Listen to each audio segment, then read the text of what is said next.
Minecraft was made in 6 days. Well, this Minecraft, not this Minecraft. Even then, Notch didn't have the Unity game engine or hundreds of YouTube tutorials for how to make his own game, so I decided to challenge myself and try to make Minecraft in 1 hour, 10 hours, and finally 24 hours. And to make things a bit more interesting, I asked ChatGPT for 10 unique new features to add to the 24-hour one, and that's going to lead to the craziest version of Minecraft you've ever seen. Oh my god! But before we get to that, the clock is ticking and I have less than 1 hour to make the best version of Minecraft I possibly can. Okay, I will start out by adding a regular cube, and it's going to have a box collider and some materials. Alright, these 4 materials are going to be the 5 block types, which I'll be implementing into this version. And now we have this script, which is going to spawn the level based on a vector 3 of dimensions. And this will just hold 3 values, let's say 5, 6, and 4, which correspond to the width, depth, and height of our world. We will then go through 3 loops inside of one another. The first one spawns the cube enough times to fill out the width of our map. The second one repeats the first loop enough times to fill out the depth. And the last one repeats the first 2 loops enough times to fill out the height. And now we can just perform a simple check to spawn a grass block if we're on surface level, a dirt block if we're one below that, and if we're any deeper than that, we spawn a stone block. And here it is, it has spawned the world correctly, according to what we wanted. Magic. Now we can move on to the hardest part, which will be adding a player. And we're going to start out by adding a camera, which is going to respond to our mouse's movements and attaching it to the player. So let's test that out. Well, that's not exactly what I had in mind. It looks like our axes are flipped, and now when I move my mouse left and right, it looks up and down. Okay, that's a bit better. And now we can look around in whatever direction we want. Okay, after a bunch of testing, I think I finally got movement to work. Yes, we are now moving correctly, and I can look around and move around our Minecraft, except right now there is no gravity and you can't jump.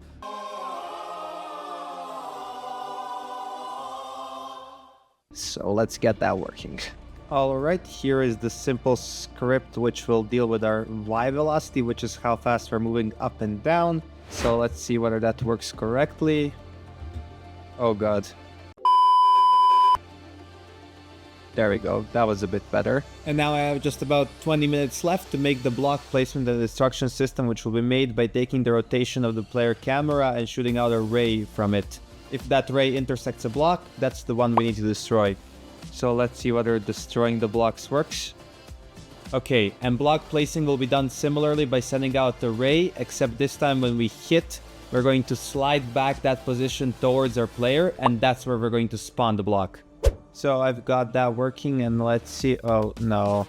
No! God, please, no! No! Okay, turns out fixing that was as simple as rounding the position to the nearest whole number.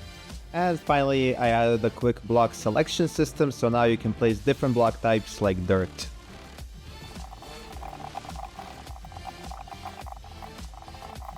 And here I've built a small tree. And yeah, in case you thought the thumbnail was a lie, well, now you know it's not. And we even have a few minutes to spare. But without further ado, let's move on to the 10-hour version, which is going to be a lot more interesting. Alright, here's a new Unity project. The time is 8:08, and the first thing I'll do is separate the cube into smaller triangles. What this will allow me to do is, instead of displaying each block as a separate game object, I will be able to add the data of all of these triangles to the same object. And now this whole chunk is just one game object. However, this is still very inefficient. If I lower the opacity of the material to let us see what's happening inside of the chunk, you will see that I'm still drawing all of these unnecessary triangles.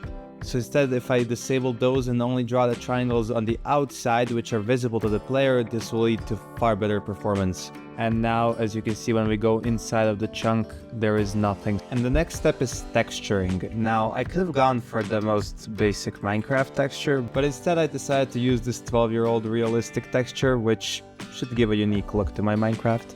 Alright, I've written a function which translates this texture pack into the blocks, and I've made it choose a random texture from these for now. Yeah, well, at least we know it works. And after setting the correct text values, here we have our first real chunk. And now we can finally move on to some terrain generation. So first I've made a system for loading and unloading chunks, and now I can add some Perlin noise to my world. Perlin noise is essentially just a randomly generated grayscale image which is going to determine how tall our terrain is on each block, with brighter spots corresponding to taller terrain. And we can also layer multiple of these Perlin noises on top of each other to create some very interesting terrain.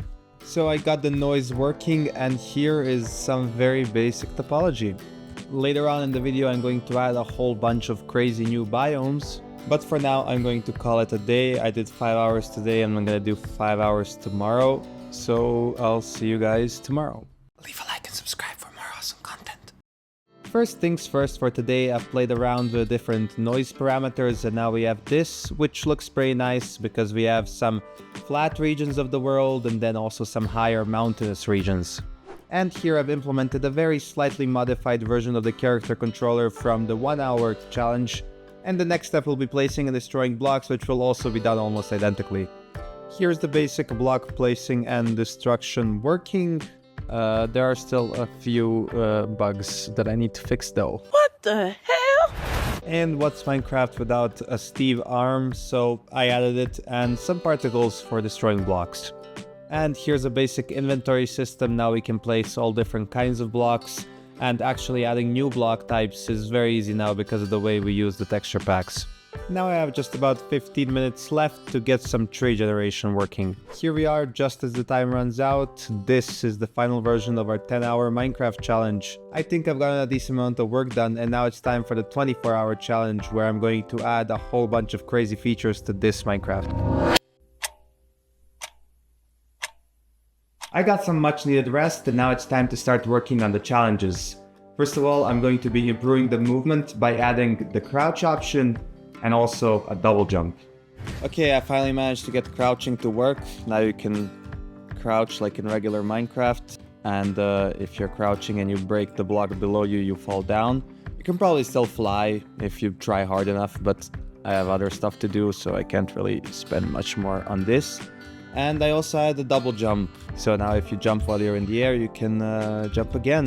And that's cool. It should make parkour a lot more interesting and building a lot easier.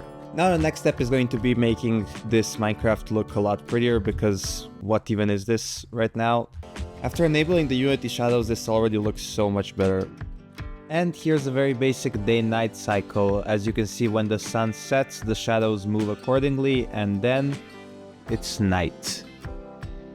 This is already a huge improvement upon the bland version of Minecraft we had just a few minutes ago, and the next step will be adding some items to my game. Now you can collect and place blocks, and the counter updates accordingly, and with this system I'll be implementing the super speed apples. And now once you destroy a leaf, there is a small chance that you are going to get a golden apple, and once you eat it, you get a whole bunch of speed boost. And the best thing about these golden apples is that you can stack them and go super fast. I'm fast as fuck, boy! And now the next step is adding an inventory system, but every time you jump, your inventory gets shuffled. So here is my very basic inventory, but of course you cannot move these around in your inventory. The only way to do that is if you jump, and then the objects get randomly shuffled. We really are knocking these down like a charm. Surely the next challenge can't be that difficult. After trying and desperately failing for hours to implement an actual drag and drop crafting system like in Minecraft, I decided to just make a simpler one where you type in the number of the slot where you want the block to go, and once you complete the recipe, the block automatically goes into your inventory. So you have to be very strategic about the order in which you place the items into the crafting table. I finally managed to get the mega blocks working, so now if you collect 9 of the same block and you put them together in the crafting table, you get a new block, and this one looks exactly the same as all the others, but if you place it it spawns the 3x3 version, which is 27 blocks instead of the regular 9 that you used to make it. So in theory, resource collection in this version should be a lot less tedious, since once you get 9 of a block, you can infinitely duplicate it. Next step is improving the terrain generation, but I'm leaving that one for tomorrow.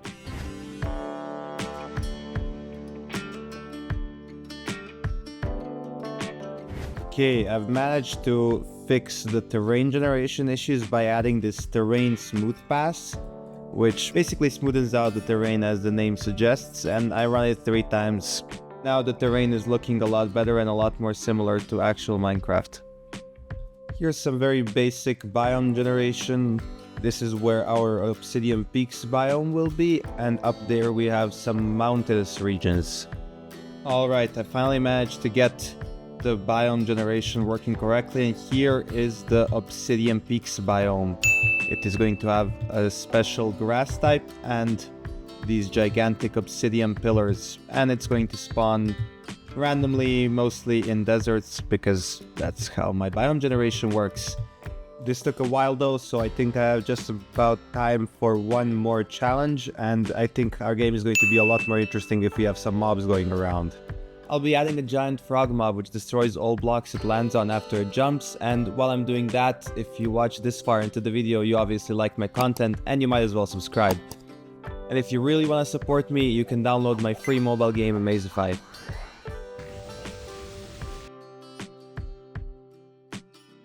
And I finally got the frog spawning to work, so let's see how it looks now. Oh my god.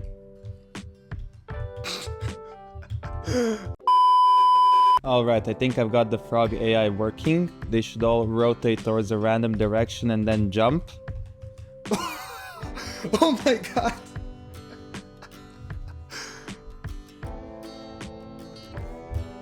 That was not supposed to happen. We have flying frogs. There, I've made it a bit more manageable, and now I just have to make them destroy the blocks that they land on. And now the blocks get correctly squished. I don't have any time to add anything else, so this is it, our final 24-hour Minecraft version.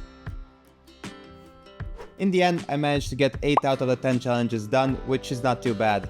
I also added random seed generation and improved performance after the challenge was done, and I uploaded the game on itch.io for you guys to play. It's going to be the first link in the description. If you want to see me continue this challenge and add your crazy ideas to this version of Minecraft, you can leave them in the comment section down below. But that's it for this video, and I'll see you guys in the next one. Bye. Eyes in the sky, gazing far into the night. I raise my hand to the fire, but it's no use, 'cause you can't stop it from shining through. It's true.